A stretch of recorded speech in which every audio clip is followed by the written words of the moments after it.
Spraybandles.com is the place to get your graffiti supplies. Anything you need, spray paint, markers, mops, stickers, Youfo merch, everything, man. And I've got a discount code you can use, 15% off your entire order. The link's at the top of the comments below. Thank you TSV for sponsoring this video. Here's 10 things new graffiti writers do. Number 1, use way too much paint.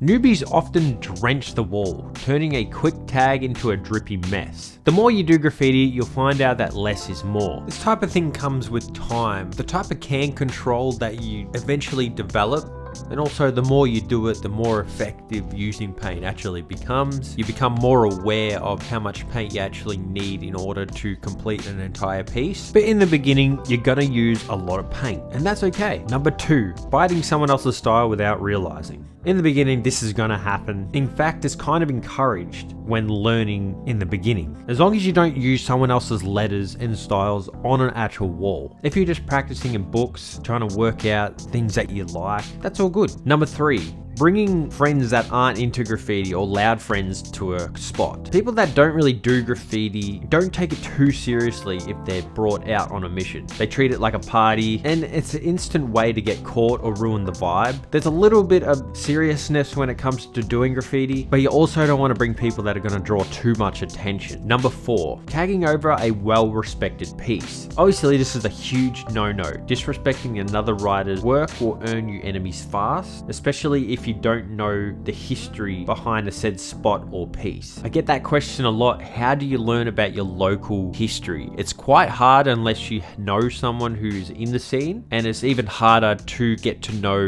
anyone in the scene when you're a newbie. I feel like these days the best bet would be online, but then again, people are also pretty secretive. It's one of those double-edged swords type of thing. But the more you do it, the more passion you put into wanting to be a part of doing graffiti and being a graffiti writer, there'll be some type of door that opens for you, and hopefully not, a cop door or whatever. Number 5, panicking while you're doing graffiti. When starting out, you might have this overwhelming fear. You're on the way to a spot and you're overthinking, hey, I don't think I can do this. I don't think I'm going to be able to do this. And you change your mind at last second and you go home before you even paint. Or you might get halfway through your piece or whatever you're doing and give up and leave. Sometimes the nerves get the better of you, depending on who you are especially. So this might happen to a new graffiti writer as well. Number 6, bragging about your graffiti to the wrong people. Be careful not to tell everyone at school, work, as word gets around, and you might be telling all this stuff to the wrong people. Even if people seem interested, they might be like, oh cool, yeah, right, and then go and tell someone that, and then you're screwed kind of thing. Basically, don't brag about it. Number 7, a couple tags doesn't mean anything. If you've done a couple tags around as your first time, it doesn't instantly make you a graffiti writer, a well-known person or anything, obviously. Writing your graffiti name once on a wall doesn't mean you're now a part of the crew, you're now a part of graffiti. Just like everything else, you kind of got to earn your stripes over time. Don't get ahead of yourself. Number 8, post their graffiti on their real Instagram or Snapchat account. Unfortunately, I have seen this, and some people just honestly don't care about doing that. They don't care that you could easily put a face to the name, and everyone's different, but personally, I wouldn't do that, even if your accounts are private. But then again, it's just graffiti. Number 9, going big too early. I feel like when we all start out with trying to do graffiti on walls with paint, the SketchUp and the piece itself ends up being ridiculously big, when in my opinion, it doesn't have to be that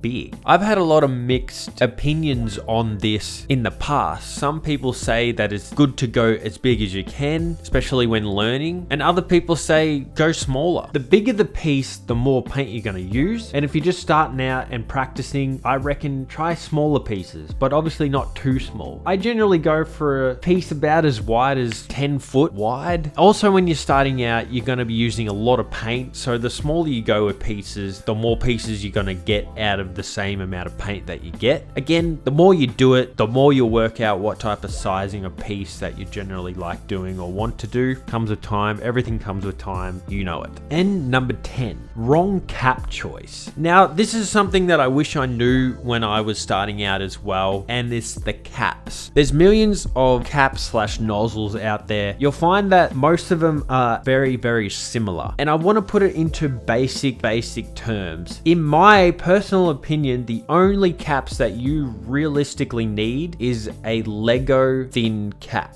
and a stock loop cap, which is basically the banana skinny or a universal cap. The only two caps that I use are the yellow Lego thin cap and a loop stock cap. There's a lot of different caps out there, but they make it really confusing. But the reason why there's so many different caps out there is because there's slight differences to all of them, but some of them are like basically the same, and it's just a lot of different brands wanting their own skinny cap or their own fat cap, or they want to put their name on it, which is fair enough, but it's very confusing even for seasoned graffiti writers. And don't let the names confuse you. Like a Lego thin cap isn't going to be a thin line, because if you want a thin line, you can get a thin line out of basically any cap. It's just about the can control. That's why I love Lego thin caps, because they're a good overall cap. And that's something I wish I knew when I was starting out, because if you buy a bunch of spray paint, chances are the cap that comes on these cans will be a really fat cap and you can't really do much with. So I cannot stress it enough. No matter what paint you get, make sure you get a bag of yellow Lego thin caps and practice with those. All my Patreon members and my YouTube membership members: Nini I, Spookify, Yurifan, Cooper, STVNSF, Sato is Love, Lord_Yurifan, Martin, Crazy, and Jack M. I really appreciate the added support. Thank you guys.